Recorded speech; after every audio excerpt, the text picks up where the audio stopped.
కానీ క్రిస్టియానిటీ సమస్త ఇతర మతాలు అంతరించాలని నిరంతర ప్రయత్నం చేస్తూనే ఉంది. వైవిధ్యం లేని ప్రపంచం ఒక ప్రపంచమా? ఇంకా హిందూ సోదరులకు రాణి వేలు నాచియార్గా నా గెలుపు. ప్రవీణ్ తాను పొగిడింది తను ఆత్మీయంగా తన్ని కన్న తల్లిదండ్రులు అన్నది బ్రిటిషర్స్ని కాదని తెల్ల మిషనరీస్నని ఒప్పుకోవడం.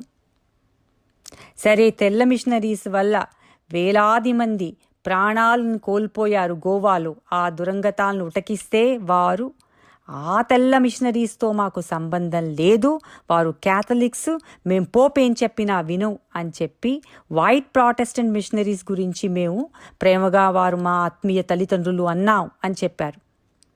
ముందు వారి యొక్క ఆత్మీయ తల్లిదండ్రులు భారతీయులే అని, అది కూడా వారిని కన్న తల్లిదండ్రులే అని నిరూపిస్తాను. ఇంకా మరికొన్ని విజయాలు. క్రైస్తవ్యం